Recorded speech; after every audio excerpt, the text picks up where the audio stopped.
Hadouken! Today we are going to be reviewing Street Fighter Malibu comics. As somebody who collects Street Fighter comics, I think why not start doing reviews for these comics? Because I go on YouTube and there really isn't a lot of reviews. There is some, but they're not really high quality, and some of them are like 6 years ago. So we're going to be doing reviews on almost every Street Fighter comic ever made, from Malibu comics to Image comics to Udon comics. So if you were interested in that, you definitely are going to want to like stay tuned for this channel, because we're going to be doing all that. We're going to be reviewing all of these and showing off what they are, because I own every single Street Fighter comic. And if you don't believe me, I have a video coming out soon of me showing off my collection. But without further ado, let's get into the review of Street Fighter Malibu comics. Now, these comics came out in 1994. These are the first ever Street Fighter comics to ever be made. So it's pretty revolutionary, and anybody who knows anything about these comics, you know how crazy they really are. And funny how this is a Street Fighter comic, and then if you look at the back, there's an advertisement for Mortal Kombat. But these are from 1994. There's only 3 volumes. Now, a quick story about these comics is that they were made, you know, because this is when Street Fighter 2 is at its peak. And, you know, Street Fighter 2 is taking over the world. And, you know, with success like that comes a lot of things. Animes, books, toys, and they made this. They made the Malibu comics for Street Fighter, and they're interesting. There's only 3 volumes. It got canceled. There was no 4th volume. They canceled it after the 3rd volume because it was just crazy. So the artwork is not bad. I mean, it's like 90s comic book artwork, so, you know. But this is probably the most, like, this is the definition of not canon. These are not canon, by the way. The Udon Street Fighter comics are canon. These are not canon at all. But basically, you know, I don't even know how to review this. Like, if I should spoil it or if I should just, like, tell you what it's about. Since it's a review, I think I'm gonna talk about it, but not try to spoil too much, but like show off the pages. So there's a lot of interesting things. Obviously the Kings of Shadowloo are here, and then there's just one infamous scene in the comic where Chun-Li and Ryu like meet each other and stuff like that, and then for some reason they fight, right? And then Chun-Li just starts seducing Ryu. I don't even know how that works, but it happens. It happens. This probably sparked the whole fan fiction of Ryu and Chun-Li being a thing. But that happened. That was something that happened in the comic. And, like, the story is wacky. Like, Ken makes an appearance and stuff like that. But what's really crazy about these comics is the gore. Yes, you heard me. The gore. There is, in fact, gore in these comics. Let's get the volume 2. So, looking at volume 2, this is already, you know, this is already helping the fact that this is a gory series. A little bit. Not too gory, but it's just so weird. So, this is volume 2, right?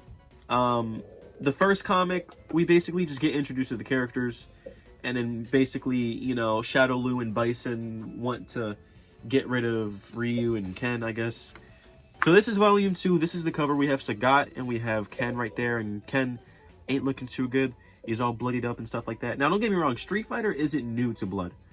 There has been blood in Street Fighter games. Like I'm not trying to make it seem Street Fighter is a, you know, family-friendly, you know, franchise, because it's really not. Especially the fan service and, you know, the violence. But this is pretty gory. I mean, this is like Ken looks like he's about to die. Now, there is a comic. There is a poster in here. Special poster. So let's go to the poster. So here it is. This is the poster. It takes up 2 pages.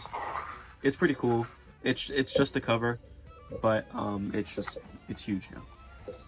So getting into this comic, Sagat and Ken are fighting and stuff like that, and it's a crazy fight.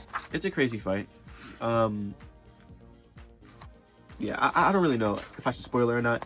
I guess I should say spoiler warning, because if I'm reviewing the comic, you know, there is going to be some spoilers that you're going to be seeing. Like, I'm showing off the comic, but there will be some things that will be spoiled. So let's talk about this fight for a second. So actually, Vega makes his appearance right there. So Ken and Sagat are fighting. Right, Ken and Sagat are fighting. And, you know, Ken looks like he's about to win, right? He looks like he's about to win. But then, not really. Because what happens next... what happens next is he gets hit with a tiger shot. He's getting beat up by Sagat. And then we take a look at this. Sagat beats Ken, basically. Balrog hands Sagat a knife. And what does Sagat do with that knife? He skins Ken. You heard that correctly. He skins Ken's scalp. That is some like Mortal Kombat level stuff. Now this is ruthless right here. Ryu is just chilling, right? He's chilling, doing nothing. He's just meditating. And then out of nowhere, a car with nobody inside just crashes into him. He dodges it, of course. But then he inspects the car. He finds this little box.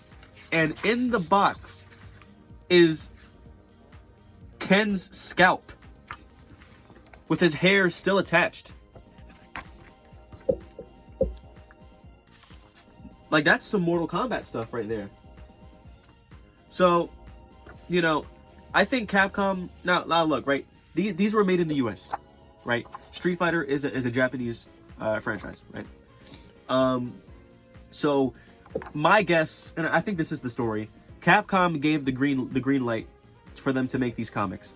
But since, you know, it took such a long time for these comics to get back to Japan so they can see them, I'm pretty sure that Capcom wasn't even aware of what the hell was going on in these comics. They were not aware of Chun-Li seducing Ryu. They were not aware of Ken getting murdered. They just weren't aware of that. So, I think by the time this got to them, they were like, yeah, we're going to shut this down. Because this is the last comic in the series. And this one is featuring the Ferret, which is, he literally just looks like Aquaman. So I don't know, this is some Malibu Comics character. So yeah, I mean, like, Chun-Li seducing Ryu. Ken gets killed. And now we have a guest character that I don't even know if Capcom approved of this, by the way. Now we have a guest character, the Ferret, which is a Malibu Comics character being featured in the comic as well. So it's just all over the place.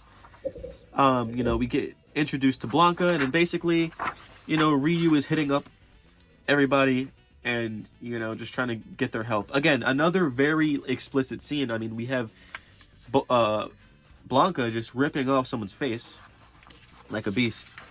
And then we have, you know, Zangief here wrestling a bear, and he literally, like, this is what I'm talking about. It's so, like, this comic is so gory for some reason. We have Blanca ripping off someone's face. We have Zangief wrestling a bear. He opens the bear's mouth like this and splits the bear's mouth open. And you can see the bear right there with its bottom half of its mouth completely gone. Why did they go so hard on the gore? I have no clue. Then we have, you know, we're introduced to Dhalsim right here. Introduced to Guile. And basically they're all, like, gearing up to get revenge for Ken. And then, you know, yeah, that happens. And then there's also a poster in here as well, which it's just the cover of the comic. So yeah, we get introduced to the Ferret, which is not a Street Fighter character. This is somebody who just appears in the comic. So this is what he looks like. He makes his appearance. And then the comic basically ends off, and you can tell that, you know, it wasn't supposed to end here, but, you know, Capcom said, shut it down. The comic ended with the Ferret and E Honda fighting. They're like, oh, you're really good fighters, blah, blah, blah. They talked, they, you know, had fun. And then we get fast forward to Okinawa, to like a dojo where Ryu and Ken were taught. This lady, her name is Nita. This is the first appearance of Nita. Nita, this person right here has never been seen since this comic. This is a character they just made up. This person named Nita goes to the dojo where Ryu and Ken were trained to find Shang Long. Yes, this is back when the whole Shang Long, you know, thing was going on, where people were like trying to like come up with who's Ken and Ryu's master. Yes, Shang Long makes an appearance. We can see his face right there. We can see his long nails. And then basically we end off the comic with this new character named Nita, who is training under Ryu. So here she says this: Ryu, first you will defeat Ken's killer to restore the master's honor. Then you will face me. We never got to saw that. We never got to see that. Not saw that. We never got to see that. Wanna know why? Because the comic is over, and we have not seen anything since from Malibu Comics Street Fighter since then. So, my theory, and I'm pretty sure this is just a fact. I'm pretty sure there's not even a theory. They gave the green light for these comics to be made. But since it took so long for messages to be relayed from America to Japan, they only got through 3 comics. And then once you know, Capcom found out what these comics actually had inside of them, they just straight up said, no, we're gonna stop that. So there you go. Pretty cool piece of history for fighting games and, you know, Street Fighter comics. But this is the birth of Street Fighter comics. So, you know what I mean? It's cool. It's a crazy story. I do recommend getting it. You know, they're not expensive, by the way. If you wanted to collect these, you're probably going to be spending $5 a comic if you can find it in your local comic shop. If you're buying them online, plus shipping, you're probably going to be paying about $10. So $5 plus $5 shipping, because that's just how it goes when you buy comics online. So yeah, they're not bad. They're not necessarily bad comics. Like, the story isn't bad. It is weird, you know, especially when you are a Street Fighter fan and you know the actual story of Street Fighter. When you look at these comics and you read them, it's just like, yeah, this is just so wacky. But I think that was the point. This is also around the time, reminder, this is around when Street Fighter 2 was at its peak. Street Fighter didn't really have much of a story, right? Like, the only story that we knew was the arcade endings, which didn't really didn't provide much. So, to be fair, Malibu Comics didn't really have much to go off of. So, I don't blame them for making their own story. But I guess Capcom was not agreeing with it. They're like, nah, we're not going to make this the story. So, there you go. That is Street Fighter Malibu Comics. Volumes 1 through 3. That's the review. I'll see you guys in the next one.